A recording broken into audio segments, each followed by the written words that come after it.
Yeah, and we're behind in class. So this is part of what we said we were going to cover, soldering. How many of y'all soldered? Well, not professionally, but I like when I splice a wire, for whatever, I solder it. And then put heat shrink. Heat shrink, yeah. I was going to show you all that. You ever soldered, Brent? Oh. So this is where we teach that. Because we decided that, it was not really good for us to graduate students in electronics or automated manufacturing without knowing how to solder. So what is soldering? What is soldering? It's silver. No, what is soldering? What do we mean by soldering? That would be the method by which you combine two wires, like well, components or whatever, but it's with a third metal that we refer to as solder. So this is, I should have gave you all a quiz, but I didn't, so hold on. So soldering is when we take two metals and then we combine them or join them with a third metal that we call solder. That's what soldering is. So we have different types of solder. So solder is what we call an alloy. What's an alloy? It's doesn't have a lot of iron. An alloy is a combination of two or more metals to form another metal. I answer all these wrong questions. And then we talked about soldering. Soldering is when we join two metals with a third metal that we refer to as solder, a solder. So we can solder conductors, we can solder components, we can solder pipe, copper piping. The main way we join copper piping, the only way we join copper pipes together is through solder. So solder. Eutectic, we'll look at this. We have what we call an inlet silver ratio. We're going to look at wetting, we're going to talk about flux, we're going to talk about tinning, and of course, something called slag. So solder that we use in electronics, the most popular solder used in electronics, we do have what they call lead-free solder. Most people that's in it don't use that solder, it's your choice. Lead is a carcinogen. I mean, it messes up your brain. But lead, the molecules of lead are too big to get through your skin. So it's not a danger of handling lead. The danger comes with ingesting lead, right? Or getting it into your body through other means, like cuts on your hands and stuff like that. So if you got cuts on your hands and you deal with soldering or using leaded solder, then you need to wear gloves, like latex gloves or something like that. But only if you have what? Cuts on your fingers. And another safety procedure, of course, we use it anytime we handle it. Then what should we do when we get through? Wash your hands real good, all right? So you wash your hands real good, and using this disinfectant over here is not. Don't get rid of the lead. It just makes it sanitary, right? So make sure you go into the bathroom and wash your restroom and wash your hands really good after you solder. Keep your hands out of your mouth. Don't drink or eat or anything while you're soldering or around solder, right? And just basic safety rules. Lead itself won't harm you. Just when you get up here and stick the solder in your mouth, or get solder and you stick your fingers in your mouth, or pick up a drink and get it around the top, and so make sure you just wash your hands real good and just be cognizant of that. So the most popular solder, because it makes the best joint, is when we come up here and we combine lead and we combine tin. So lead has a melting temperature around 621 degrees. Pure lead, pure tin has a melting temperature around 450 degrees. But what we do is we create an alloy out of these two metals. Now what happens when you start combining ratios is we create what we call a plastic state. So a plastic state, so steel. So I make steel. And what they pour it in big slabs and they melt it, and it runs like a liquid. But steel goes through what we call a plastic state. So what happens, that means is we can take that steel and we can reheat it. And while it's hot, red hot, it's not a liquid, right? You understand? It's not a solid, but it's in a plastic state like Play-Doh. And what can you do with Play-Doh? You can form it. You can form it any way you want to. So they roll them and make I-beams, make this, make that, make this, and all these different types of shape by just getting it in that plastic state. Well, so like tin and lead, so 10% lead and 90% tin, would go in a plastic state of around 756, would be down here. So below this temperature right here is a solid. And then when it gets up to around 475, it turns into what? Plastic. And then when it gets up to 576 degrees, it turns into a liquid. Okay. So that means it's going to be in a plastic state between this point right here. Okay, you understand that? We keep changing the ratio, changing the ratio, changing the ratio, changing the ratio, changing the ratio. And then we finally get this down to this 63:37 ratio. This 63:37 ratio at 361 degrees, it turns in a liquid, and if it drops below 361 degrees, it turns into a solid. So this ratio, 63:37, has no plastic state, which is what we want, right? You understand? So we want a no plastic state, or just a very, very small plastic state. Because while it's in that plastic state and something moves, then you end up with what we call a cold solder joint. That makes sense? The first number is lead and the second number is... Yeah, it's on this. So lead's on this side, tin's on this side. So that means 10% lead, 90% 90% tin. And then we move over here and we get to this 63:37, which is this guy right here, 63:37. This ratio of tin and lead has no plastic state.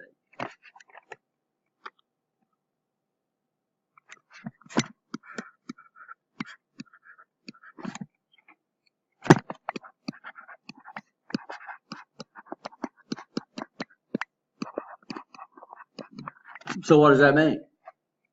That means when it gets up to 361 degrees, it turns into a solid.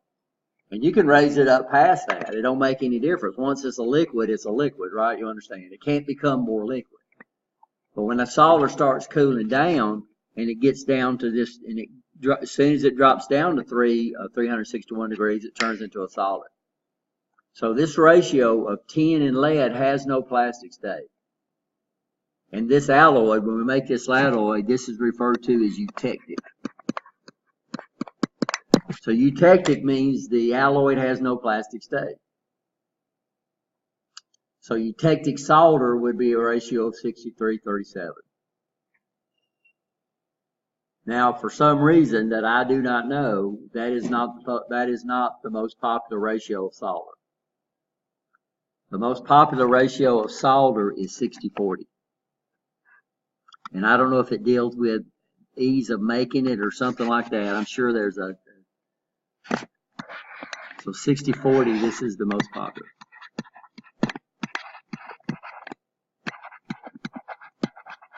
So if you buy eutectic solder, 63:37, that's fine. You'll probably pay a little more for it because it's not made as much. The 60:40 is the most popular solder between lead and tin. Is that on, I thought of those spooks of solder. It's on the spook. Should be on the spook. Yeah, should be on there. Lead. Now, if you're gonna solder copper pipe, you need to use lead-free solder. Y'all understand that? Because that. The plumbing section, and I said, what do you use? They said, Yeah, this. but it's on there. It says lead-free, guaranteed. It says lead-free solder, which means it uses other metals that don't cause your brain to disintegrate. But lead is it's not a cancer. It doesn't cause cancer, but it causes brain cells. It has problems with the brain cells. I forgot. I don't know if I'm saying that right or not, but yeah, but it could cause a problem. But this is what we was talking about. The molecules of lead are so big that you can handle it safely because it won't absorb or get through your skin unless you got to what? Cut. And keep your hands away from your mouth, right? You understand. Wash your hands when you get through handling it. Don't use disinfectant. Wash your hands real good in the sink. This is one of those times where I always learn to sing "Old MacDonald Had a Farm," and that's how long you need to wash your hands. You ever heard that before? I never heard that. Really? Old MacDonald had a farm. So you're sitting there washing your hands, you're singing "Old MacDonald had a farm." That says how long you need to wash your hands. If you hadn't heard that, now you know. I would think it'd be a little longer than that. No, it's pretty good, but don't sing it fast. You just say, "Old MacDonald had a farm." Yeah, the whole song. Okay. Yeah, sing the whole song. It's not one Sing verse. the song, "Old MacDonald had I a was farm." thinking one verse. Yeah, I was like, Y'all didn't hear me sing "Old MacDonald had a farm." okay. Okay, so Genetic test, huh? no plastic stuff. Genetic. You ticked it, yeah. You ticked it, yeah. Check. Yeah. Okay. So these are alloys that have no plastic state. So they go, when you hit a certain temperature, they turn to a liquid. When you drop it below that temperature, they turn into a solid. And like I said, the most popular is 60-40 solder, and why, I do not know. Because it has a slight technic state. I mean, it has a slight plastic state, but not very much. So this guy, you can see it. I mean, you can see it turn to a solid, and you can see when it turns to a liquid. Solder and copper pipe, I guess that's what you use up there. You get that thing hot, stick that solder. Turns into liquid just up. And then it. Get one shot at it. What we do, the problem is that most metals, especially tin and lead, and copper, so we use a lot of copper, because what's the best conductor of electrical current? Non-conductor of electrical current. Silver. Silver is the best conductor of electrical current. But the problem with silver is very expensive. Right below that, not very far below it is copper. So copper is by far the most widely used conductor in electronics. So we use a lot of copper.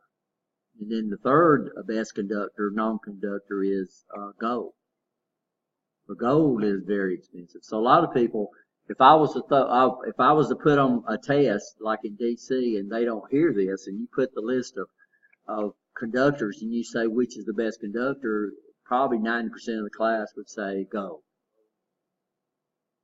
I've heard that 100 times. I mean, well, not even 100 times. Just throwing that question out. If you don't know it, right? You understand? Oh, I've missed it every time. Yeah.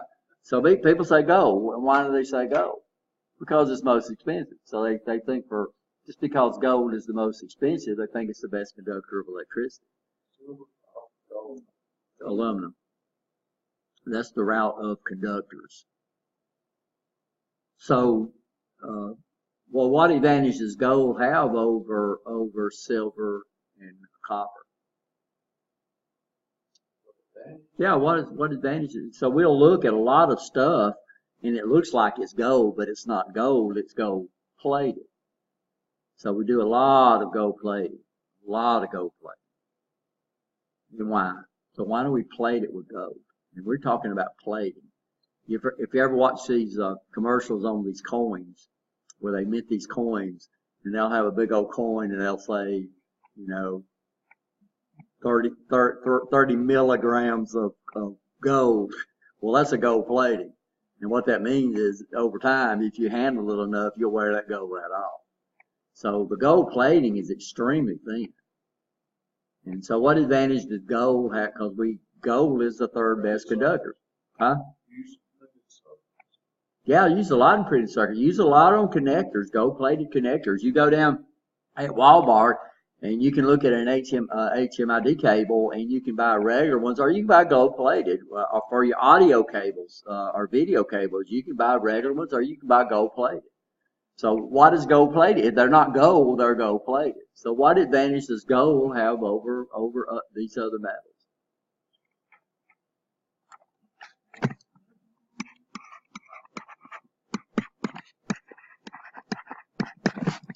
Gold don't rust.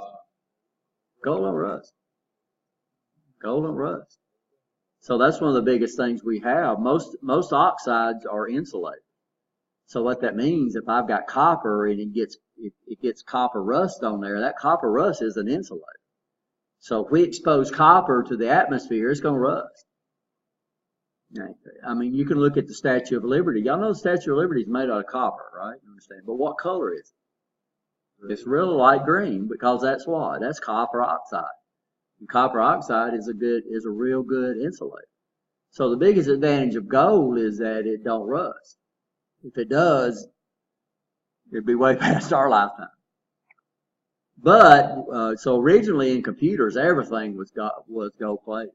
But what they realized was that by the time gold rusts, the computer's obsolete. So they've moved to a lot of tin plating. Tin has a very low oxidation rate too.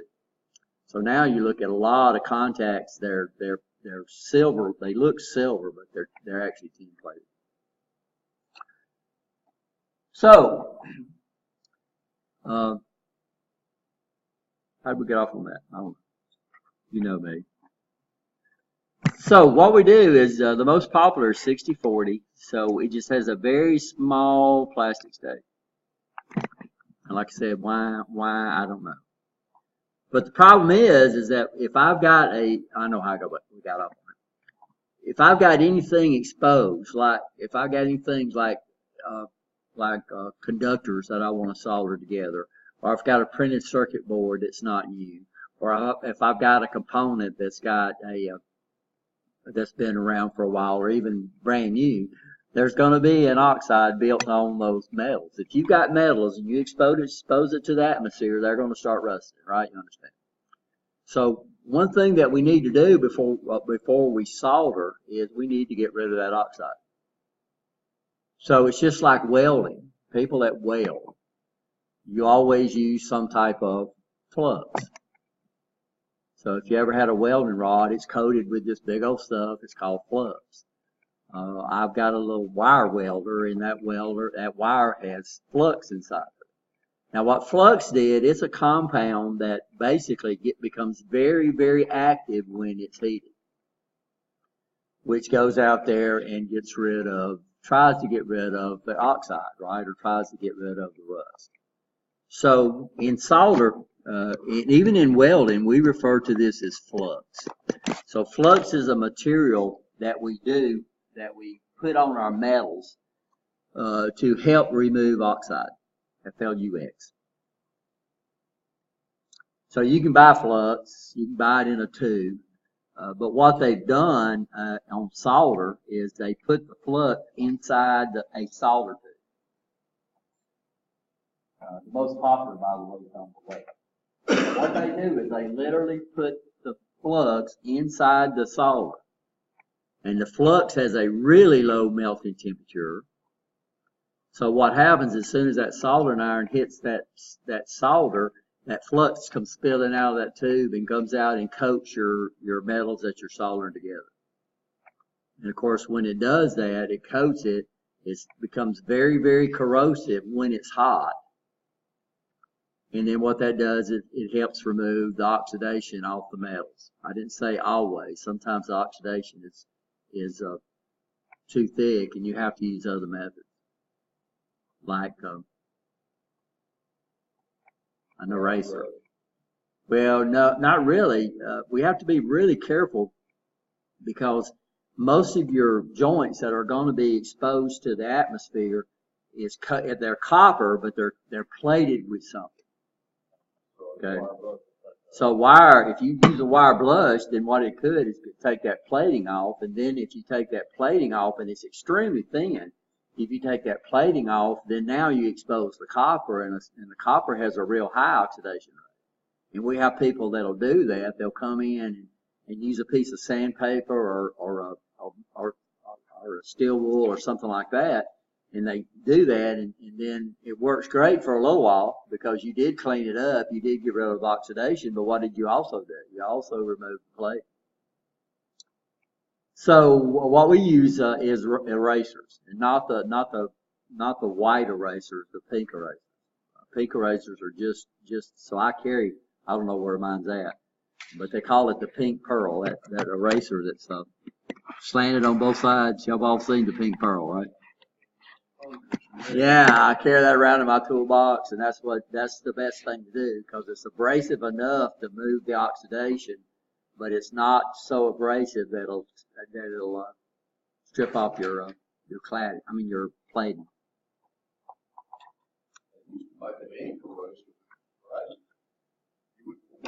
No, you don't want something. The white eraser, you can try that because it's not abrasive at all. So I don't know if you ever used a pink eraser, but if you erase a real long time, you'll eat right through the paper, So don't overdo it, guys. So flux, what's the purpose of flux? Well, the flux is to help remove the surface oxidations from the metals you're soldering together before the solder melts. So it's got a lower melting temperature than the solder. We have two types of flux. We have a pine flux, and we have acid flux. Which one do you think we use in electronics? ACID? Is there an E on acid? I think there is. If it's not, it's no. So we use what we call pine core flux, and basically that's all it is. It's pine rosin. Yeah, that's all it is. Pine rosin. You can smell it. It's pine rosin. Pine rosin. I don't know if y'all have ever climbed pine trees. We used to ride the little pine trees, climb up in the very top, and we'd get them things swinging when I was a kid. And then, of course, what happens, you get that rosin all over your hand. It's very, very sticky.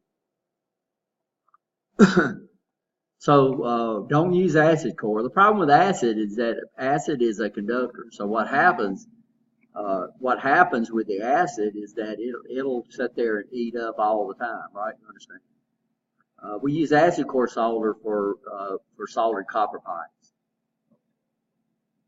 So acid core for copper pipes, pine rosin flux for electronics. Are you okay?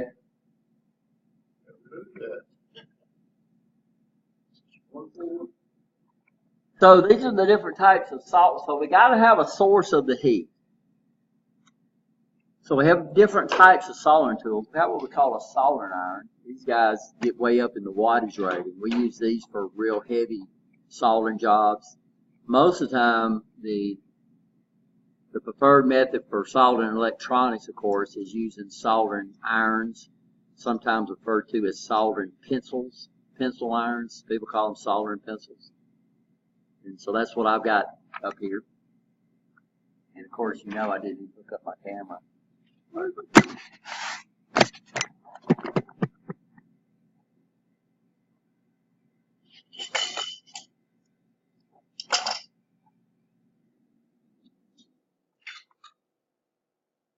There you go.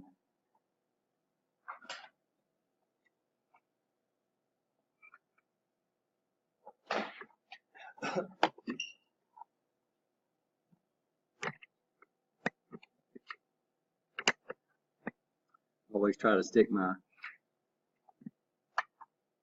my HDMI port. They're up beside each other.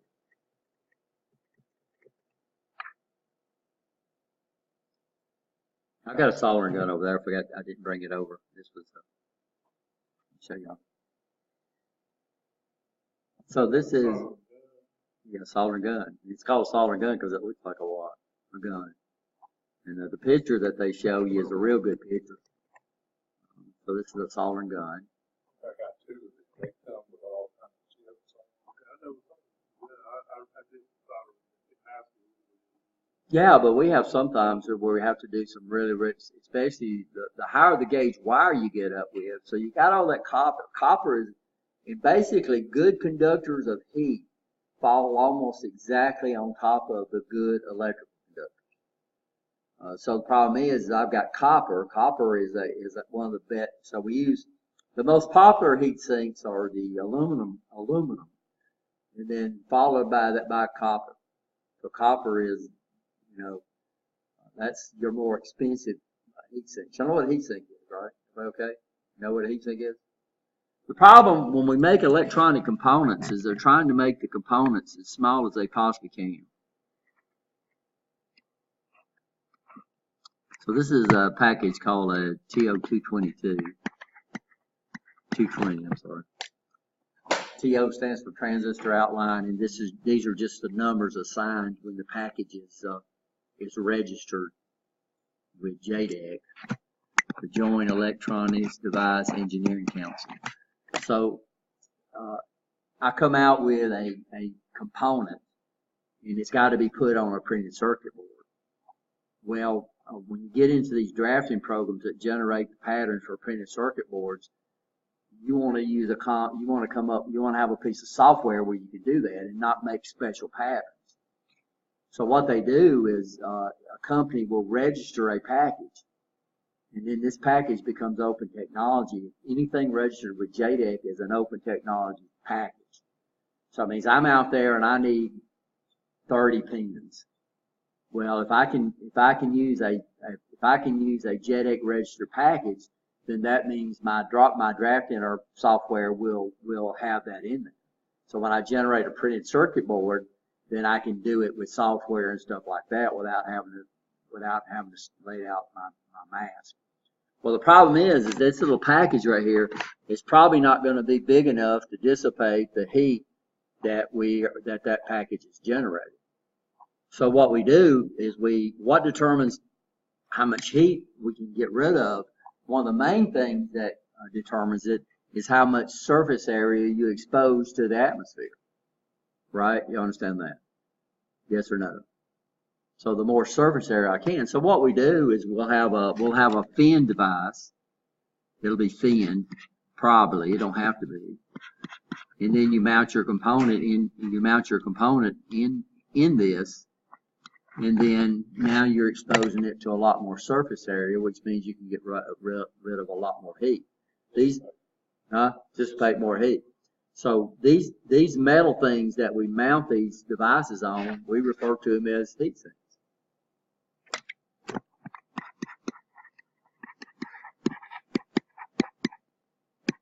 And if my package is a standard package, then I can buy a heat sink already made. I can buy it commercially. So instead of me making these things and milling them out and all that other kind of stuff, you can buy a heat sink that's already available. But probably only if you use a watt. If you use a standard package. Solder stuff. Yeah, I didn't record that, so let me do that again. So what's the first thing I do? Every time you pick up the iron, what's the first thing you're gonna do? You're gonna clean it. You can either clean it with this. Let me bring mine.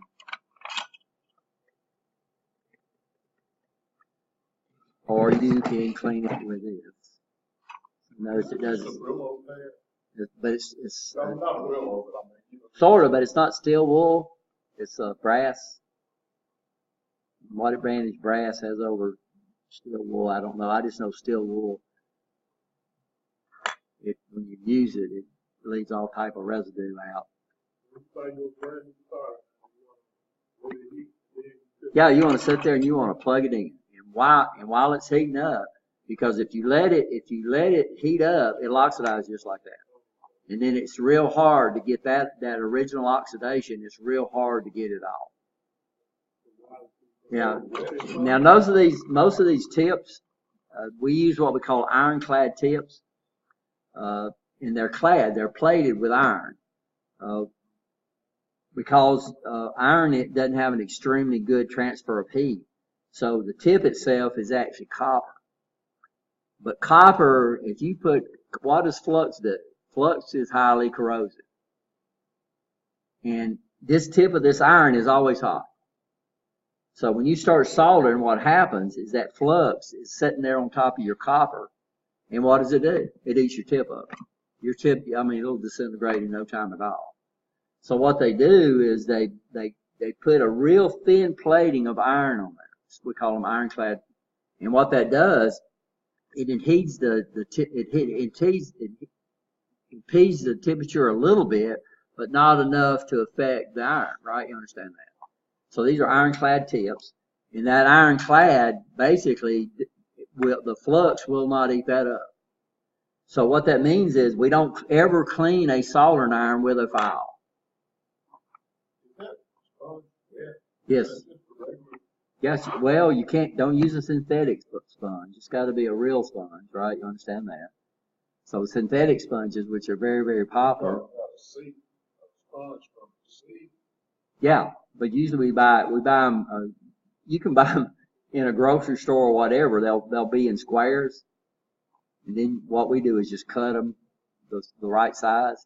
And these soldering stands, by the way, and you want to make sure you get a soldering stand, not one of these little old things that come with most soldering irons.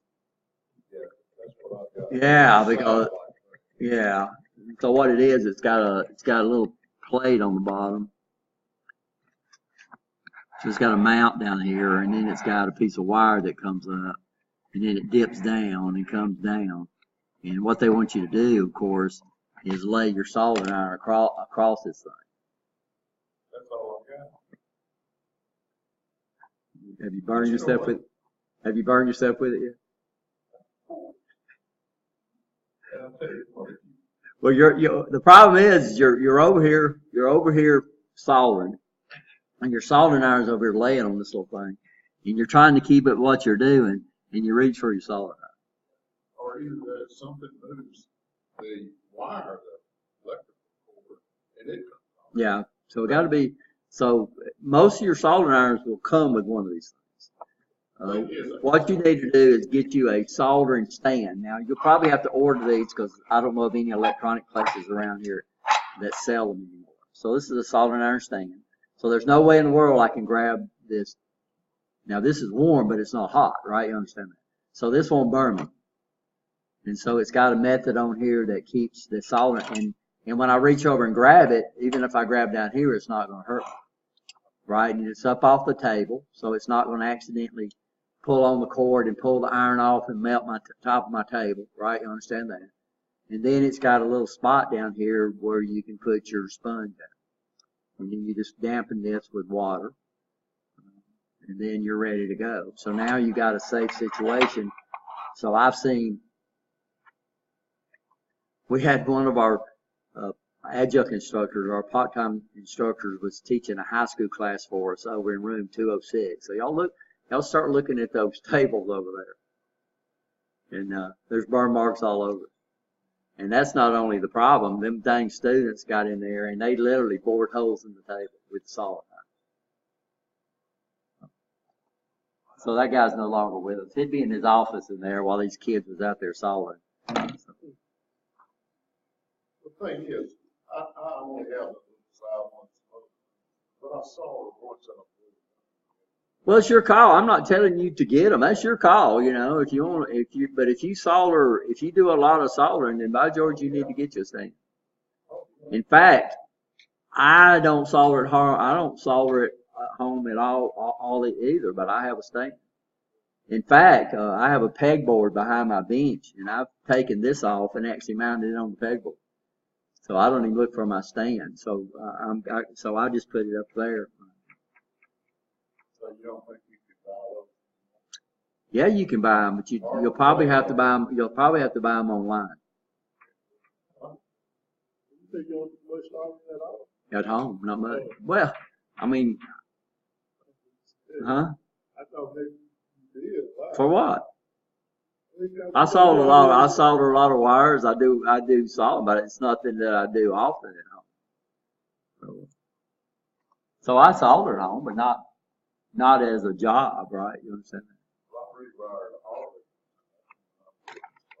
Yeah, you need splicing. Solder splicing is one of the best splices that you'll get. It's to solder the wires together instead of I did say all of it. Take anything, Luke. guys. We need to move on.